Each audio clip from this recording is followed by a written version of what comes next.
도량마다 전설 하나쯤은 간직하고 있지만 내원사의 이야기는 다이나믹하다.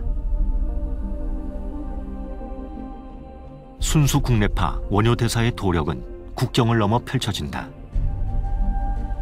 천성산도, 화엄벌도 원효대사의 법력이 낳은 지명이다. 원효대사의 신통력은 어디서 왔는가?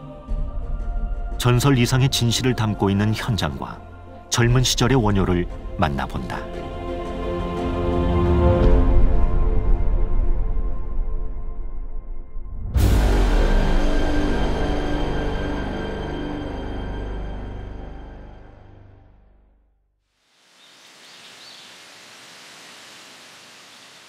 한국산의 봉우리 이름에는 불교 관련 용어가 많다. 경상남도 양산에 있는 천성산도, 산 이름을 비롯해 원효봉과 화엄벌 등 원효대사의 도력과 가르침이 지명으로 남아있다. 물 맑고 경관이 좋기로 유명한 내원사 계곡이다.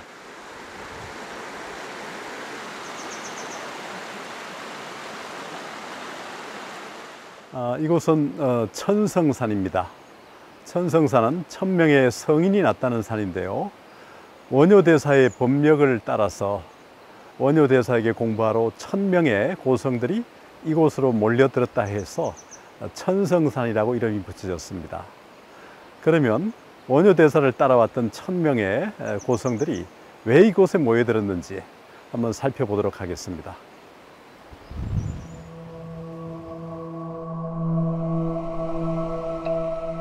송고승전에는 원효대사가 당나라 스님 1000명의 목숨을 구한 이야기가 기록되어 있는데 그때 원효대사를 도운 산신이 있었다.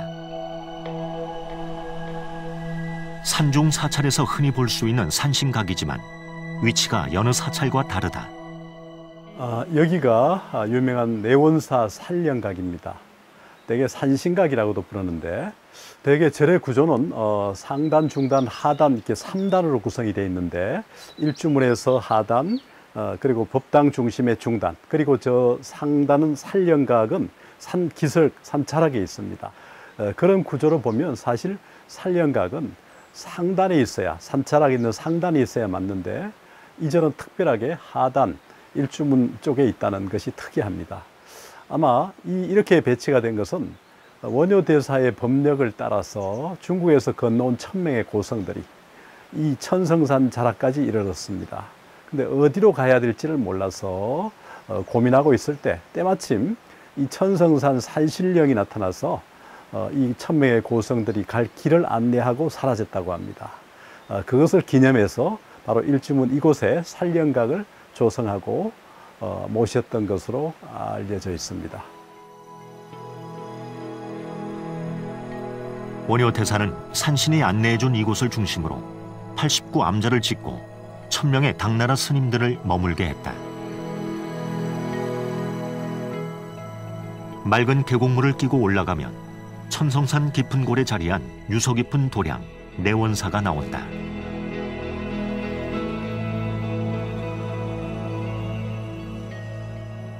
원효대사의 가르침으로 1000명의 성인이 탄생한 성스러운 기운이 깃든 곳.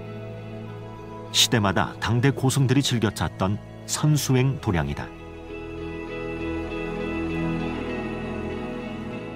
6.25 때 전소된 것을 재건해 대표적인 비구니 선원으로 자리매김하였다.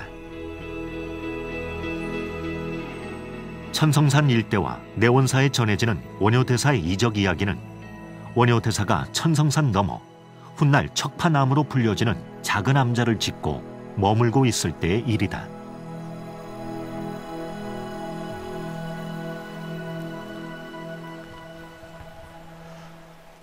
원효대사 시절에 당나라 운제산 자락에 있는 대찰에서 때마침 1000명의 대중들이 저녁 공양을 먹고 있었습니다. 그런데 갑자기 이상한 비행물체 같은 것이 그 경내 하늘에 떠서 빙글빙글 돌면서 소리를 내고 있었습니다. 그래서 대중들이 저게 무슨 소린가 하고 공양을 멈추고 나와서 물체를 봤더니 물체가 이동하면서 그 경내 마당 외곽으로 서서히 대중들을 이동시켰습니다. 나중에 그 대중들을 멈추게 하고 소반이 떨어졌는데 그 소반에 새긴 글을 보니까 해동 사문 척판 구중이라는 글씨를 보게 됩니다. 때마침 장마철이어서 그 대중들이 이상한 물체를 따라서 나오는 순간 절은 무너졌고 덕분에 대중들은 목숨을 구할 수가 있었습니다. 그 소반에 새겨진 문구를 보고 해동의 큰 스님인 원효대사가 우리 대중들을 살리기 위해서 이 소반을 던졌구나라는 사실을 알고 원효대사의 법력에 크게 감복한 대중 1000명은 이제 여기에 머물 이유가 없이 해동으로 가서 신라의 원효대사에게 공부를 하려고 발심을 하게 됩니다. 그 1000명의 대중들이 이곳 천성산으로 모여들었죠. 그래서 이곳에서 공부를 하기 위해서 대중들은 큰 발심을 하고 환희심을 내게 됩니다. 그렇다면 원효대사가 던진 척판 구중에서는 과연 무엇을 의미할까요? 그리고 그것은 어떠한 깨달음을 우리에게 주고 있을까요?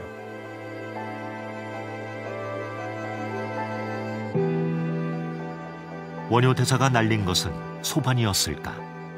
만법귀일의 일심이었을까?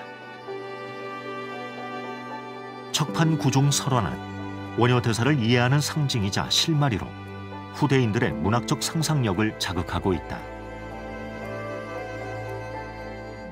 관념 불교를 타파하는 원효의 살아있는 불교, 상생의 화엄 실천을 극적으로 보여주고 있는 것은 아닐까?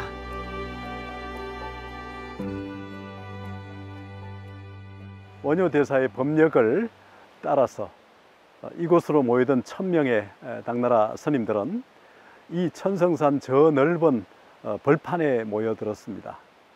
원래 이쪽 도량이 좁고 경내가 좁아서 이 1000명을 수용할 수 있는 그런 공간이 되지 못했기 때문에 천성산 저 넓은 벌판에 모여서 화엄 사상을 공부했던 겁니다. 이 때문에 그것을 천성벌 내지는 화엄벌이라고도 합니다.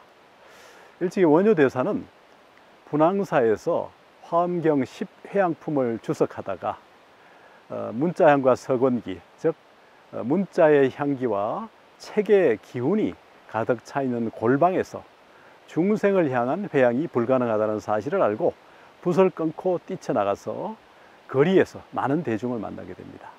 그래서 원효대사는 대중을 만나서 화엄 일심사상과 정토를 결합하는 큰 강론, 큰 불사를 하게 됩니다. 그런 경우가 있는 것처럼 원효대사는 이 화엄 사상을 이 천성산에서 1000명의 대중들에게 전했던 것으로 보입니다. 화엄 사상은 알려진 것처럼 부처님의 깨달음의 세계, 불세계를 연화장, 화장, 장엄 세계, 연꽃으로 장엄한 장대한 세계를 설하고 있습니다. 수많은 보살들이 부처님의 그 깨침의 세계, 깨달음의 세계를 하나하나 설명하면서 부처님에게 제가받는 형식을 취하고 있습니다. 그런 강론을 들었던 1000명의 고성들은 이곳에 모여서 그야말로 1000명의 성인이 됐다는 것이죠. 12명 중에 4명은 문경 사불산으로 가서 부처가 되었고 또 8명은 대구 팔공산으로 가서 부처가 되었다고 해서 988명이 이곳에서 모여서 다 부처가 되어서 성불했다는 그런 내용이 전해오는 곳입니다. 창건 당시 내원암은 상중하로 나눠진 협소한 도량이었다. 해발 750m의 8분 능선에 펼쳐진 넓은 평지. 원효대사는 이곳에 야단 법석을 펼쳤다. 당나라에서 찾아온 1000명의 스님들은 이곳에서 원효대사의 법문을 듣고 깨달음을 얻었다. 일거에 1000명의 성인이 난 오도성지다. 수행의 길을 가고 있는 이들에게 화엄벌에 새겨진 원효 스님의 이야기는 더 이상 전설이 아니다. 이야기에 담겨있는 원효대사의 정신, 화엄의 도리가 선방 방석 위에서도 현실에서도 가슴을 치기 때문이다.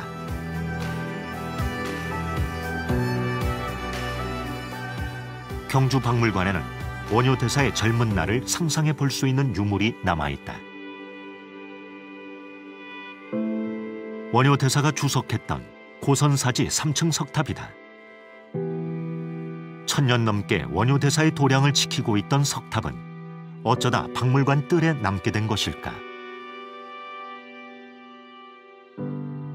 원효 대사 유적을 찾아보면 참 많지가 않은데요. 네. 특히 이제 원효 대사가 머물렀던 고선사의 이 삼청 석탑, 또 군왕사의 모전 석탑, 이 두 탑이 떠오르게 됩니다. 근데 가문사의 탑과 비교해 볼 때 어떻습니까?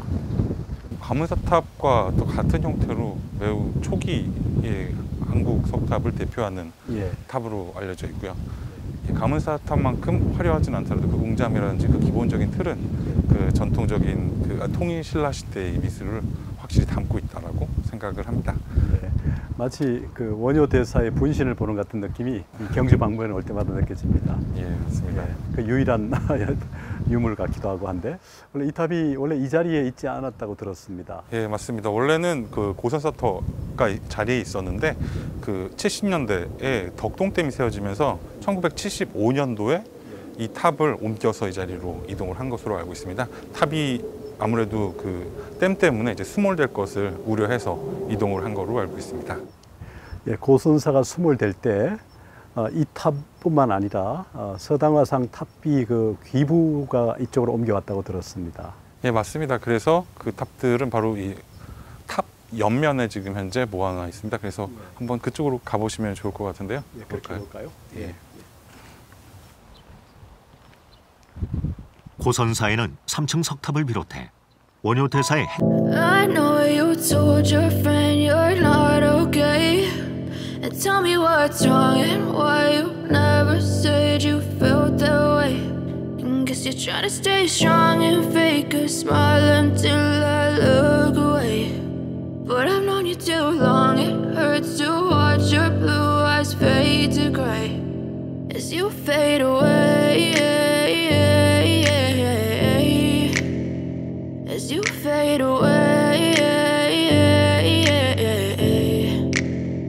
Yeah, I'm about to fade away. Cause every time I wake up I feel like it's Monday. Something's going wrong with all the chemicals up in my brain. All of a sudden I don't look at anything the same way. Got a buildup of my thoughts sitting in an ashtray. I'm sorry that I'm so inconvenient, okay. Just let me be me and I'll stay out of your way. I can see the way you look at me, I'm such a disgrace. I never really asked to be brought into this place. You wanna love me? Well then baby I have a taste. All the highs and the lows, no you'll never be the same. I don't really wanna hurt you but I can't control the pain. If you're sticking by my side maybe we could be okay. Okay, okay, maybe you could be the change I need today. I promise that I've never felt this way. I really hope that you will choose to stay through all the pain. I know you told your friend you're not okay. And tell me what's wrong and why you never said you felt that way. And guess you're trying to stay strong and fake a smile until I look away.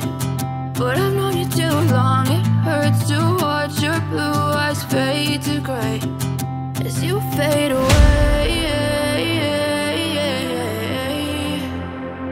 As you fade away. As you fade away. As you fade away.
you through.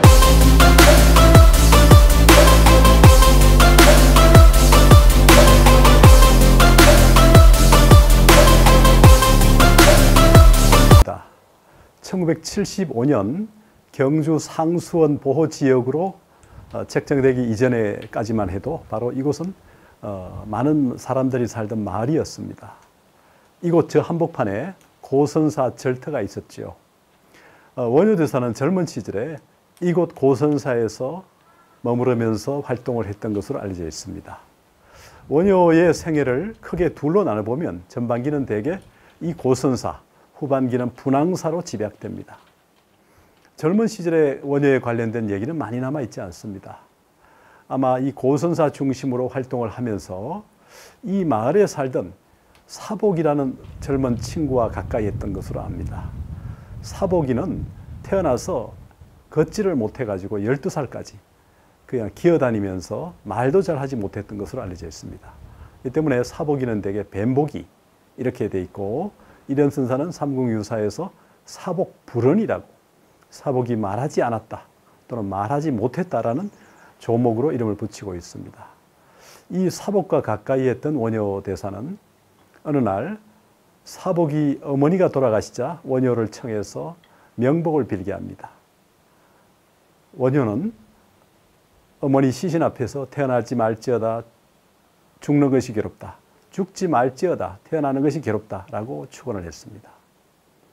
그러니까 사복이가 웬 말이 그렇게 기시오, 좀 간단히 하시오 이렇게 얘기를 하니까 원효대사가 죽고 사는 것이 괴롭다라고 말을 정정했다고 합니다.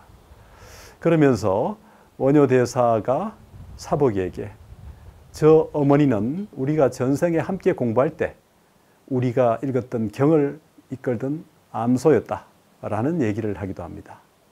이 사복과 원효의 관계는 이후에 신라의 최초의 사찰인 대왕흥윤사에 모셔지는 신라 10현, 그러니까 10현 중에 2현 8성입니다. 8성은 출가 고성이고 2현은 제가자이죠. 그 중에 사복도 원효와 당당한 반열에 들어갑니다. 그만큼 사복은 중요한 인물이고 상징성을 가지고 있는 인물입니다. 원효와 사복은 바로 그 젊은 시절에 이곳을 중심으로 어우르면서 살았던 것으로 알려져 있습니다. 이 사복과 원효의 일화는 삼국유사에서도 가장 아름다운 얘기 중에 하나로 남아 있습니다. 사복과 원효의 이야기를 간직한 고선 사진은 폐사 후 오래도록 방치되어 있었다. 민중들과 함께한 원효대사처럼 3층 석탑만이 웅건한 자태로 마을을 지키고 있었다. 원효는 이곳에서 비문에 나오는 것처럼 고선대사, 고선화상이라고 나오는 것처럼 이곳에서 전반기를 살았습니다.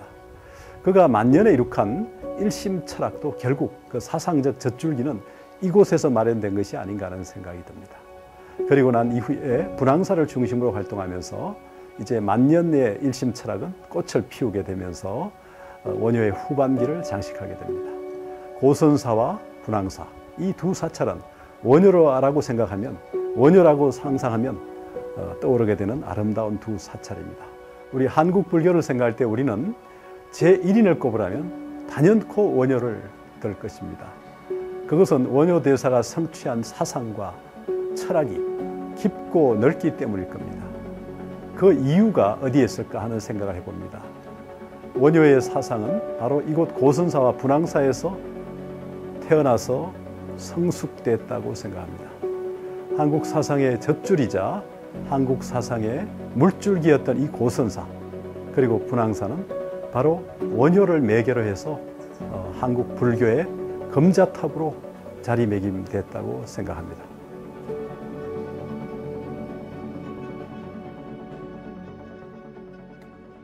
(1400여 년 전) 이 땅을 다녀간 원효대사가 다시 우리 곁에 온다면 어떤 말을 해주었을까? 모든 것이 네 마음에 달렸다. 원효대사가 온몸으로 살아 보인 가르침이 아니겠는가?